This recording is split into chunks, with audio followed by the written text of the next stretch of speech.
Hello and welcome to the Workplace Tech Innovator Spotlight. Thank you for joining us.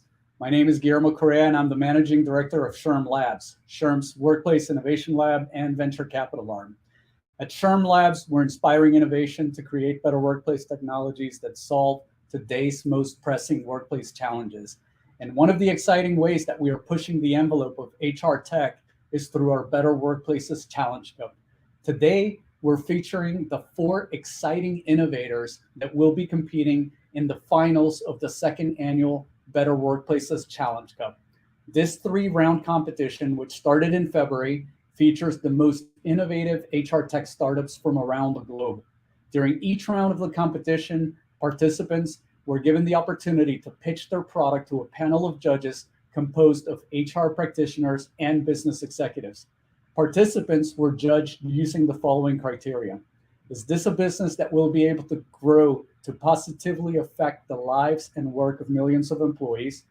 Is this a business that will create better workplaces where the employers and employees thrive together? And then finally, is this a business that will provide value to SHRM members and their companies by helping HR professionals become more efficient and strategic? The competition will be culminating at this year's SHRM Annual Conference and Expo in New Orleans, the biggest HR show in the world. The 4 finalists are going to be competing in front of a live audience. And so today, I'm excited to have the finalists with us so they can share with you how they are revolutionizing the workplace tech space. So please help me in welcoming to the stage. First up, we have Ida Bird-Hill, CEO and founder of Automation Works. Hello, Ida. How are you doing?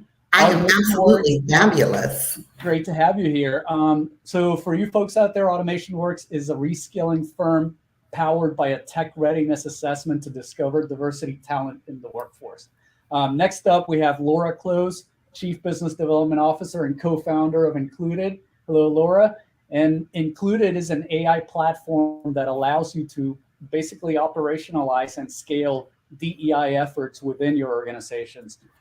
Next up, we have Jen Graham from Inclusive. She's the founder, and Inclusive helps executives create space for meaningful conversations that lead to stronger communities and a more connective and inclusive world. And then finally, last but not least, we have Lisi Giacoman, CEO and co-founder of Vinco. And Vinco makes it easy for HR teams to upskill their employees at scale by connecting employees with more than 2,000 top educational programs. So welcome to the stage, ladies. So great to have you here, and major congratulations because you guys made it through an incredible competition and some incredible competition that are, other companies that participated. So let's start off with you, Ida, first. First question that I'm going to be posing to each of you, So where's your company based out of? And tell us about someone who inspires you and why. I am based out of Detroit, Michigan, the Motor City capital of the world. And I am actually inspired by Oprah. For some reasons, she's become such a billionaire. But the way that she did it is by helping so many people. She was a servant to the public. And then she made money by helping others get to their great success. So we want to be exactly like her. Fantastic. Laura, you're up next. Oh, I think you're on mute. Sorry about that. Included is based out of Seattle, Washington. We're part of a robust technology and startup ecosystem here. And to answer your question, someone who inspires me would have to be my co-founder and our CEO, Raghu Golamudi. He's a very successful software founder and chief technology officer and software architect. And he could have founded a company in any space or vertical, but he selected DEI, and it's part of a time who's come for engineers to join us here. Absolutely. Jen, next over to you. Hi. Yes. Inclusive is based in Atlanta, Georgia, the kind of home base of the civil rights movement, and I think the capital of social impact. So we're thrilled as a B Corp and women-owned business, all about bringing more voices to the table to be based in Atlanta. Strong ecosystem as well for tech startups. Also, and not too far away from where Dr. Martin Luther King Jr. was born. And actually our headquarters is in Old Fourth Ward. And so we see quotes all over the place referencing the wisdom that he brought. And one of the quotes really inspired the work that we have done in our first conversation that we did with the King Center, which was around the fact that men hate each other because they don't know each other. They don't know each other because they don't communicate with one another, and they don't communicate because they are separate from one another. So we believe inclusive is really about helping to bridge the gap between connection and separation to help create create more social cohesion in this divided world. Great. And Lizzie, over to you. Yes, I'm the international representative. Our company, Vinco, we're based out of Monterrey, Mexico. And someone who has always inspired me, I know it's an easy one when it's a family member, but to be honest, for me, my grandmother made a huge difference. Ever since I was young, she started a school for underprivileged kids in Mexico. So ever since I was young, she really showed me the importance of education and providing greater access to education to as most people as possible. Fantastic. Excellent. Thank you, ladies, for that introduction. And by the way, Lizzie brought up a very, very good point about how she's the international representative. Actually, this year we took the competition global, and we had all sorts of companies from all over the world participating, and it was a great, fantastic event. So let's move on to our second question. And Laura, I'm going to start off with you on this one. So, talk to us a little bit about your company and how it's influencing the future of work. Well, there's some things that we know about the future of work. We know that it's remote, we know that it's automated, and we know that it's robustly diverse. But when it comes to diversity, companies have a very big wish list. And with included, they're able to move from a constant state of wishing to fulfillment. And that's because we are unlocking big data and AI solutions for proactive insights. And companies are moving to use included to lock in candidate and employee obsession. They're able to track the candidate and employee experience by demographic through every single touch point, and therefore build strategy that delivers these robustly diverse and innovative teams that they've been wishing for a long time. Okay. Jen, I'm sure you're going to be able to add a lot to that as well, right? Yeah, absolutely. I mean, similar, we're seeing some of the forces that are really driving the work at Inclusive. We see three of them that are influencing the future of work specifically, and that's the remote workforce, which is has significantly declined the feeling of social cohesion among colleagues. The second is the ESG revolution. Companies are really becoming more sensitive to societal macro issues like climate change and social justice, and consumers and investors are getting smarter about what companies they choose to work with and for and buy from. And then the last one, the third one, is really the fourth industrial revolution. And that's really where people-centric traits are going to be crucial as we start to, jobs are going to be replaced by automation. And so what makes us human, like empathy and integrity and ethics, is going to be really important for us to develop. And so we feel like with Inclusive, we're helping to tackle all three of those things, and to create stronger social cohesion through powerful conversations on the most important issues that matter. And while doing so, help train leaders on the critical skills like empathy, integrity, and ethics. Fantastic. Lissy, maybe you can give us a perspective from someone who's outside the United States. Definitely. So, I mean, one of the main reasons why we started Vinco is, on the one hand, yes, I mean, we're based in Mexico, started out focusing on Mexico and Latin America, given that it's the region of the world with the largest skills gap. But also we started the company during COVID, and seeing during COVID, many more educational programs becoming available and more accessible and more flexible, particularly for the working adult. We figured it was a good time to start Vinco, because we would see that a lot of these educational programs, which are amazing, they're much more accessible for middle managers upwards within the company. So how can we make it easy for HR teams to make sure that they can also upskill their operational base, and their operational base can also connect with these educational opportunities, because just as Laura and Jen were mentioning, a lot of these jobs are going to be replaced probably with more automation, or they're going to be changing more and more and much faster in the next few years. So how can we make sure that this upskilling is also part of the everyday of the operational base?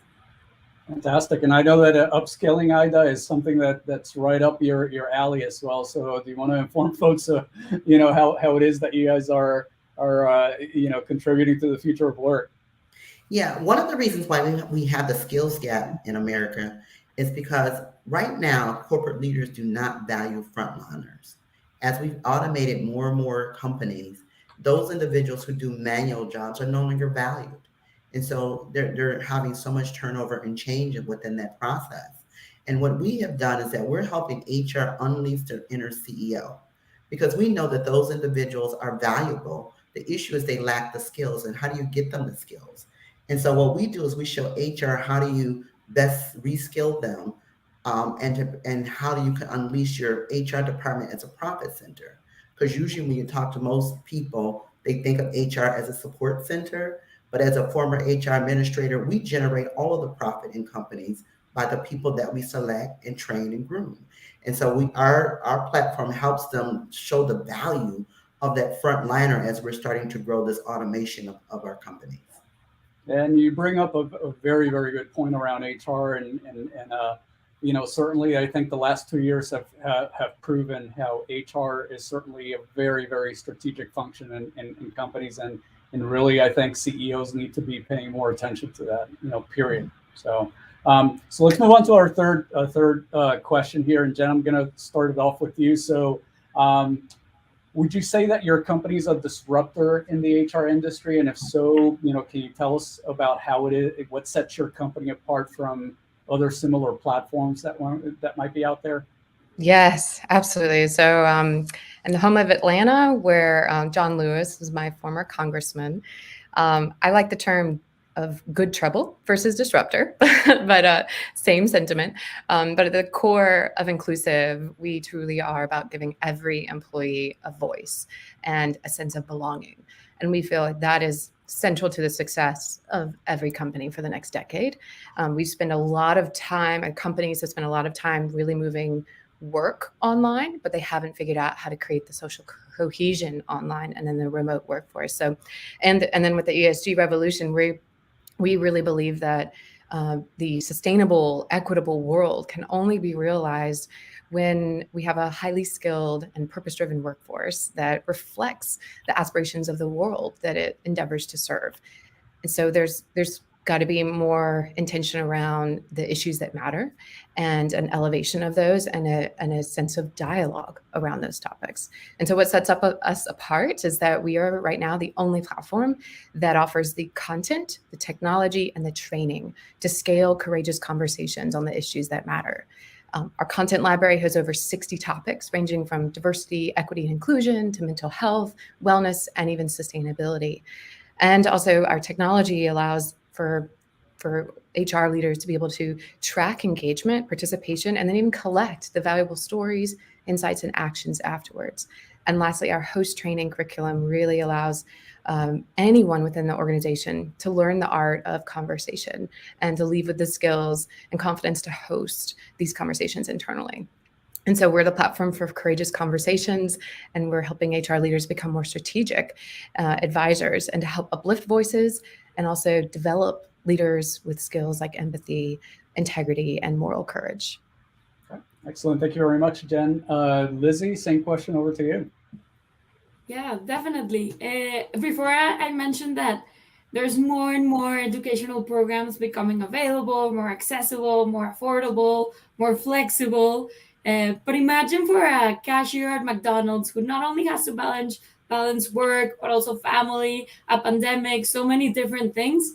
One of the key differentiators of Vinco is that we're constantly evaluating which programs are actually the best ones for each type of employee. So as we see more and more educational programs becoming available, we think it's great, but we're the only platform right now in Latin America that connects them with all these different educational programs and does this evaluative process to make sure that it's worth the investment, the time investment, and the economic investment of the employees, but also of the company, so that there's this positive return on investment in education for the company and for the employee. And so we see this impact not only in the short run where they get a degree, but in the medium and long run where they have been connected to the best educational programs available that also gives them best opportunities for life. Thank you very much. Ida, you want to offer us some comments as well? Yes, what makes us a disruptor is oftentimes many companies do not want to spend money on digital reskilling for frontliners for two reasons. First, they have a high dropout of post-secondary training, which means that they can't unlock the return on investment. And then number two, companies really don't believe that they're capable to learn rigorous tech training. So what we have done is we created an assessment that discovers, predicts, and motivates and coaches frontliners through rigorous tech training, whether it's network engineering, data analytics, cybersecurity. And what we have found is that you find a lot of people that have gone through the careers. They may have started as a restaurant worker, they may have started as a production worker, and now they're a data analyst or they're a cybersecurity analyst. And people go, wow, that just happened. No, it didn't happen. We were able to predict that and make that happen. So we believe that our tool not only can be used for digital career training, we've been advocating that HR use it for recruitment, because it allows you to be able to pick individuals who have problem-solving skills that translate into tech, and they even use it as performance management. Because the truth of the matter, people, I'd say they run on the what's in it for me philosophy. And when you know what's in it for them, then you can tag that to your goals and move the whole company forward, which is what makes the company grow and it's profitable. Fantastic. Thank you, Ida. And Laura, obviously, last but not least, how is it that you guys are, what makes you unique out there? Thank you, Guillermo. You had asked if our company is considered a disruptor within the HR space, and we have been documented as such. And the reason is that the attempts to date to create DEI technology have largely revolved around survey modules, which only delivered lagging indicators to HR and DEI professionals. And they weren't able to forecast strategy that they needed to. And the other attempts at DEI technology were largely capturing programmatic work, such as education or trainings, into a technology environment without the proactive big data solutions that HR needs in order to be a strategic voice at the executive table, in order to forecast and chart a course to breakthrough success. I mean, imagine a situation, which is so common these days, where a CEO goes out in public and states definitively that their workforce is going to diversify by X year. And then you've got the CHRO and the head of talent acquisition holding the bag without any tooling or technology that delivers instant visibility into the demographic data of the candidate and employee population, without the predictive capability to identify where the company is headed, because the legacy HR technology simply wasn't built to tell the diversity story with any level of sophistication of the workforce. And so our customers have considered us to be a real breakthrough and, yes, a disruption within their HR tech stack. Excellent. Thank you very much. And I just have one final question for all four of you, starting off with Lissy. So, what's been the most exciting aspect of being a part of this competition? Yeah, I mean, I think it's been exciting to get to meet a lot of other amazing founders from all over the world and get to learn more about different things going on in the US, but also overseas. And I'm really excited to, after so many virtual meetings, finally get to meet everyone in person, because I think there's so many learnings to share and potential partnerships to come about. Fantastic. Ida? It's been exciting to meet my fellow HR professionals and just to hear their struggles. One of the things that I've realized is that a lot of HR professionals really do dream of becoming a CEO, but often they very rarely pull someone into the CEO spot from HR, which to me is so illogical. People go, why? We control the bulk of the company's capital. It's called human capital. in the middle of this knowledge-based economy.